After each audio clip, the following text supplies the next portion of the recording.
Et place au collège Jacques Daguerre de Cormeilles en Parisis. C'est l'académie de Versailles également.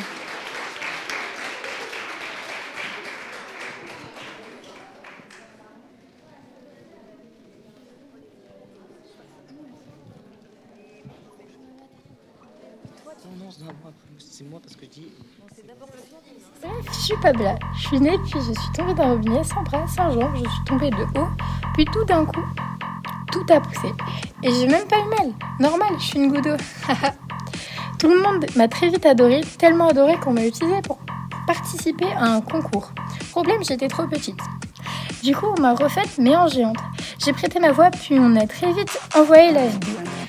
Après quoi, je suis partie en vacances. Là-bas, j'ai rencontré Pablo. C'était le coup de foudre. Très vite, on a sympathisé et on a fini par vivre ensemble. C'était trop beau pour être vrai. Par la suite, on a eu 2 enfants, Pablita et Pablito. On est parti à la plage, on a passé de superbes vacances. La rentrée est arrivée trop vite à mon goût. Je suis retournée travailler. Dès que je suis arrivée, on m'a dit « La vidéo est arrivée dans les 5 finalistes ». Et on m'a aussi dit « On part à Paris le 16 mai ». Entre-temps, j'ai rendu visite à une classe de CE1. J'ai pris le train pour la première fois. C'était effrayant. Je me suis présentée, je leur ai expliqué comment faire une vidéo. Puis, une semaine plus tard, j'y suis retournée. Et je les ai aidés à commencer leur vidéo. Le 16, je suis partie, j'ai pris le train. J'avais la boule au ventre et voilà, je suis arrivée. Là, je suis Pabla.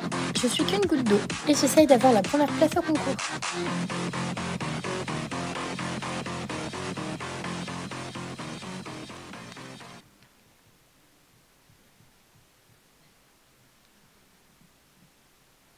Bonjour, nous sommes la classe média du collège Jacques Daguerre. Aujourd'hui, nous allons vous présenter notre projet.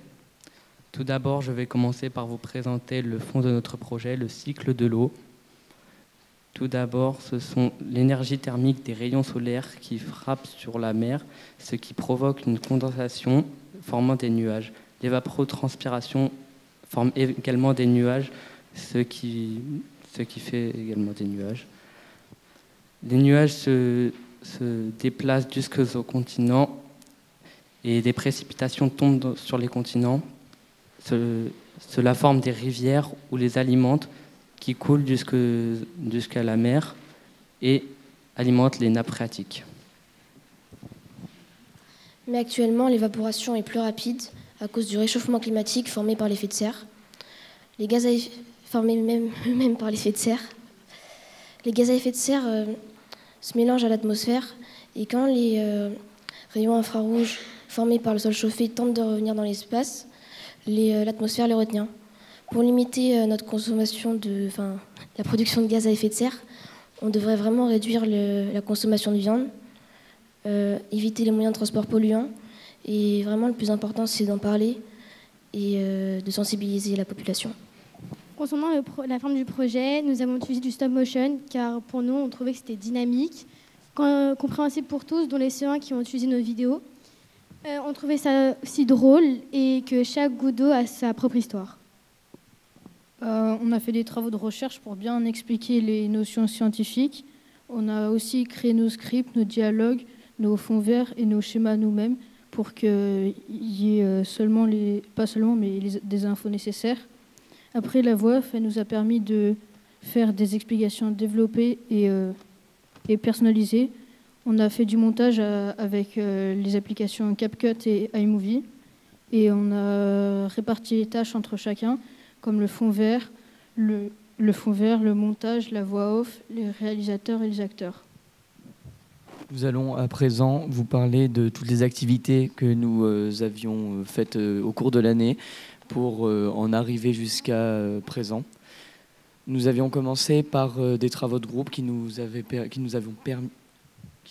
permis de faire, d'avoir comme mascotte le personnage Pabla depuis cette vidéo bref.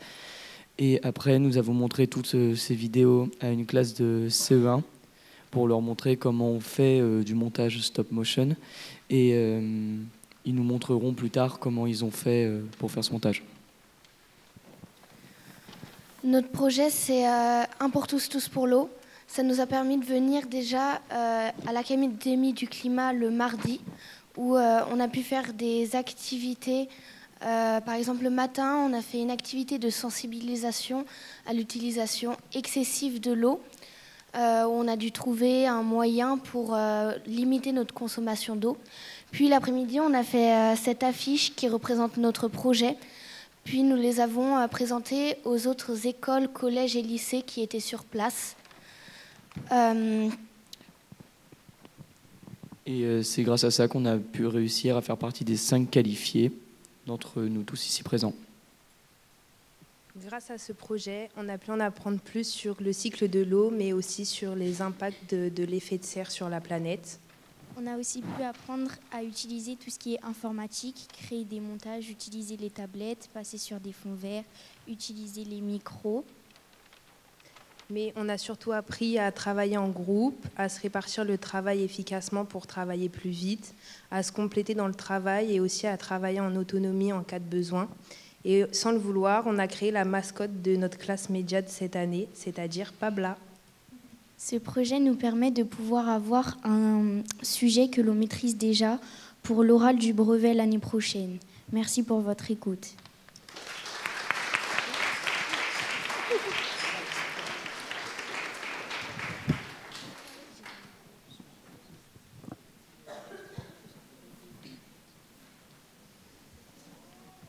Alors j'avais une question, donc vous êtes intervenu avec une classe de CE1 et donc c'était une première expérience de médiation en quelque sorte pour vous. Donc vous vous êtes organisé comment? C'est vous qui avez décidé comment vous allez transmettre ce que vous avez fait? Est-ce que vous avez travaillé ensemble sur la préparation de cette intervention dans la classe de CE1? C'est nos professeurs qui s'occupent de la classe média et la maîtresse de cette école qui ont prévu le moment où on allait y aller. Et du coup, après, on est parti et on a montré, la première fois qu'on y allait, c'est pour montrer notre projet, le présenter. Et la deuxième fois, c'est pour les aider à le commencer.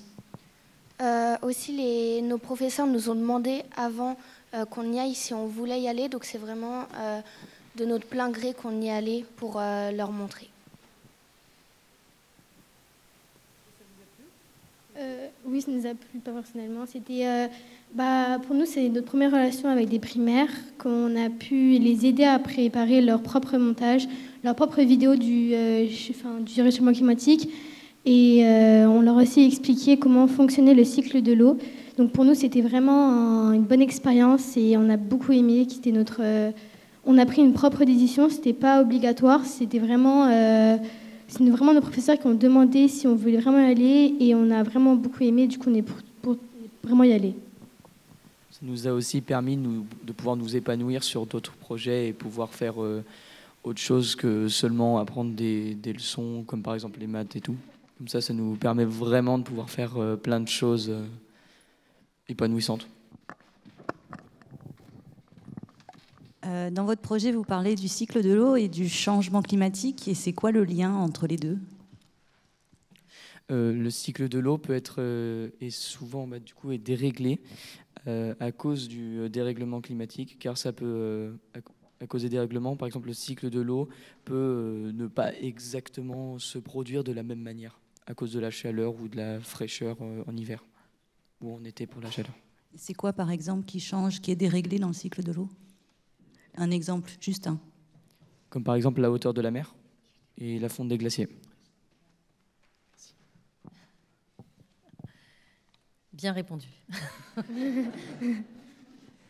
Et que va devenir Pabla l'année prochaine? Nous pensons que nous, on est actuellement en 4e et malheureusement, on ne pourra pas continuer la classe média l'année prochaine.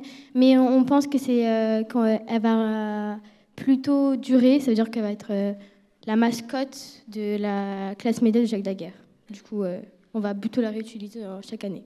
Elle va vraiment devenir l'image de notre classe média. C'est vraiment celle que des personnes l'ont créée et tout ça. Donc, elle va vraiment rester comme nous, en fait. Ça va vraiment être notre image.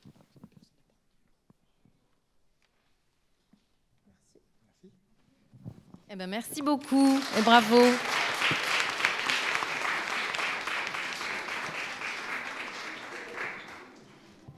Bon, Bon, félicitations parce que c'est pas facile de parler devant un public et j'en sais quelque chose. Hein. Je suis journaliste météo en radio, je n'ai pas de public en général et moi aussi, hein, ça me stresse, donc c'est normal.